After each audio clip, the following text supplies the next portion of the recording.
लेंगे। एक बार भगवान इसी स्थान पर दिल्ली में राजसूय जग में जो युधिष्ठिर कर रहे थे, उस राजसूय जग में सबसे बड़ा रोरा था, रास्ते का बाधक था जरासंध। उस जरासंध को भीम के हाथों भगवान ने मरवा दिया और जरासंध के ही पुत्र सहदेव को जरासंध के गदे पर आरूढ़ कर दिया। राजसूय जग का रास्ता साफ हो गया। पर राजसूय जग में किसकी अग्र पूजा होनी चाहिए, ये प्रश्न उठा। तो जरासंध के ही पुत्र सहदेव ने सबसे आगे होकर के कहा कि अग्र पूजा के योग्य तो श्री कृष्ण ही है। पितामह भीष्म ने इसका अनुमोदन किया कि सहदेव बच्चा है, लेकिन इसने उचित बात कही है। बच्चा भी सत्य बात कहे तो उसका समर्थन करना चाहिए। उसी सभा में एक जरलाहा भी बैठा था, नाम था उसका शिशुपाल। उसने मन में विचार किया कि यही महाशय थे कि दुल्हा बन के हम गए थे और दुल्हन को ये लेके चले गए, आज हमें मौका है। शिशुपाल खड़ा हुआ और बोला कि देखिए, समय की बलिहारी देखिए कि कृष्ण ना तो कहीं का राजा है, ना इसके मैया बाप का पता है। कोई कहता है कि वसुदेव का पुत्र है, कोई कहता है कि नंद बाबा का पुत्र है। ना मैया बाप का पता है और ना ही ये कोई संत है और इसकी अग्र पूजा होगी। अब शिशुपाल के तरफ से भी राजा खड़े हो गए और कृष्ण के खिलाफ जो शिशुपाल बोला तो कृष्ण के तरफ से पांडव लोग खड़े हो गए और पांडव के तरफ से भी राजा खड़े हो गए। दो तरफ से लोग खड़े हो गए। क्यों? पांडवों ने कहा कि शिशुपाल तुम अपना मुंह बंद करो और ऐसी बातें कृष्ण को मत बोलो। शिशुपाल के तरफ से जो राजा खड़े हुए उन्होंने कहा कि अभिव्यक्ति की आजादी होनी चाहिए, शिशुपाल को बोलने का अधिकार है, इसको बोलने दिया जाए। अभिव्यक्ति की आजादी होगी तो तुम कुछ भी बोलोगे। आजकल देश विरोधी नारा भी प्रखर हो रहा है और देश हित में भी नारा मुखर हो रही है, लेकिन देशवासियों को हमेशा सोचना चाहिए कि कौन देश के विरोध में बोल रहा है और कौन देश के हित में बोल रहा है। कौआ और कोयल देखने में एक जैसा होता है, लेकिन वाणी परिचय देती है कि कौन कौआ है और कौन कोयल है। काका कृष्ण पिका कृष्ण को भेद पिक काकयो, बसंत समय प्राप्त है काका काका पिका पिका। बसंत का समय जब आता है, काका मतलब कौआ और पिका मतलब कोयल। बसंत के समय में पता चलता है कौन कौआ है और कौन कोयल है। कौआ की कर्कश वाणी मन को तार तार कर देती है और कोयल की मधुर वाणी मन को मुग्ध कर देती है।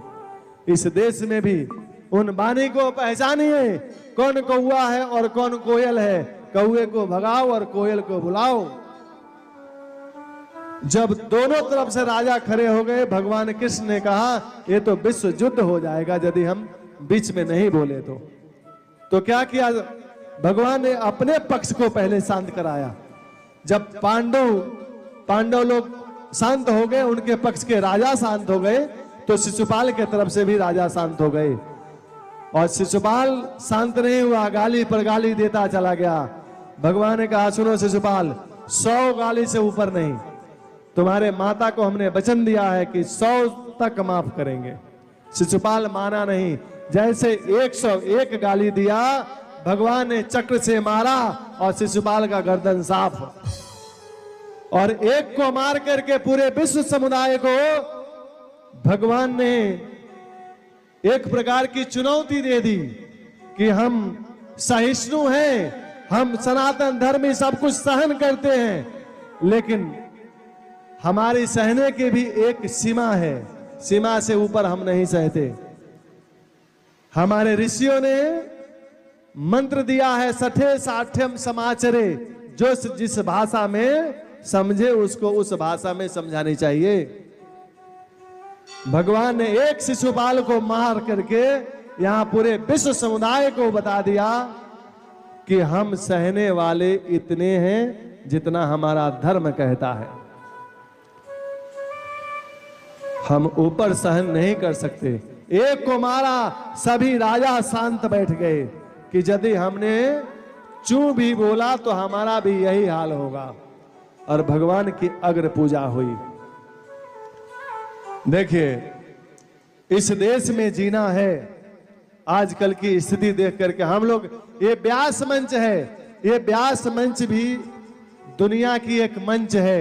जो भी इस व्यास गद्दी पे बैठता है ना, तो व्यास गद्दी की एक महिमा है। जब हम उतर जाएंगे तो इस क्षेत्र का कोई प्रधानमंत्री हो, या इस क्षेत्र का कोई प्रधान हो, या इस क्षेत्र का कोई कलेक्टर हो, वो हमसे बड़ा होगा। लेकिन जब तक हम इस व्यास गद्दी पर बैठे हैं, तब तक सबसे बड़े हम हैं। क्योंकि व्यास गद्दी एक ऐसी चीज है कि व्यास गद्दी पर जो बैठता है वो सत्य ही बोलेगा, सत्य के सिवाय दूसरा कुछ नहीं बोलेगा। देश की आज क्या स्थिति हो रही है? देश की स्थिति में आज आप लोग देख लीजिए, हमारे सनातन के लोग सहते सहते उस जगह पर आ गए हैं कि जिसको जो मर्जी कर ले। ऐसा नहीं है, सहने की एक सीमा है। एक सर्प था, वो सर्प इतना डसता था कि पूरा गांव परेशान था। महात्मा एक आए उस गांव में, महात्मा से सब ने कहा कि महात्मा जी, ये संत महात्मा जी, एक सर्प है जो सर्प बहुत डसता है, किसी को नहीं छोड़ता। महात्मा जी ने कहा ठीक है, हम उपाय करते हैं। संत को जो शक्ति प्राप्त थी, उस शक्ति से उस सर्प को बुलाया। सर्प को बुलाया, उसके माथे पर हाथ फेर दिया, टीका लगा दी, बोला काटना मत किसी को। गुरुजी चले गए, सर्प चला गया। अब सर्प ने काटना छोड़ दिया। जब काटना छोड़ दिया तो लोग डरना भी छोड़ दिए। अब तो बच्चे छोटे छोटे पत्थर भी मारते थे। एक दिन की बात क्या हुआ कि बच्चे उठा करके झूले की रस्सी बना दिए। सर्प का बुरा हाल हो गया। और एक बार महात्मा फिर उस रास्ते से जा रहे थे, सोचा चेले से मिल लेता हूं। सर्प से मिलने आए, सर्प की दशा देखा, बोला सर्प से कि चेला, ये तुम्हारी दुर्दशा कैसे हुई? किस कुसंग से तुम्हारी ये दुर्दशा हुई? सर्प ने कहा कि महाराज, कुसंग से नहीं, सत्संग से हुई। बोला बेटा, सत्संग तो तुमने समझा ही नहीं।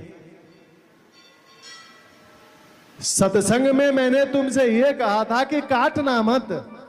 हमने तुम्हें फुफकारने से मना नहीं किया था कि तुम फुफकारो भी मत। अरे काटो तो मत किसी को, लेकिन फुफकारो तो। अगर फुफकारोगे भी नहीं तो लोग तो जीने ही नहीं देंगे। इसलिए व्यक्ति यदि अपने बल का प्रयोग ना करे तो सर्व संपन्न होते हुए भी जग में निरादर होती है। भगवान ने अनेक प्रकार से पृथ्वी का भार का हरण किया। अपने ही निज परिवार को दुर्वासा ऋषि से साप दिलवा करके निज परिवार को भी समाप्त करवा दिया। समय के अभाव में कथा को विराम करना पड़ेगा। भगवान परमधाम को गए। परीक्षित से सुखदेव जी कहते हैं कि परीक्षित, तुम ये बताओ कि क्या तुम अब भी मर सकते हो? परीक्षित ने कहा कि नहीं, जो मर सकता है वो मैं नहीं, और जो नहीं मरेगा, जो अजर अमर है, वही मैं हूं। भगवान का ध्यान लगाया परीक्षित ने, सुखदेव जी का पूजन किया, और भगवान के ध्यान में जैसे मग्न हुए, परीक्षित ने जोग बल के द्वारा अपने प्राण को शरीर से निकाला और परम धाम को चले गए। परीक्षित, तक्षक आया और शरीर से जब प्राण निकल चुका था, तब उस शरीर को तक्षक नाग ने डसा है और शरीर जल के भस्म हो गया। बोलिए परीक्षित महाराज की जय, सुखदेव जी महाराज की जय। आइए सब लोग एक भागवत का अंतिम श्लोक हमारे साथ बोलिए सब लोग।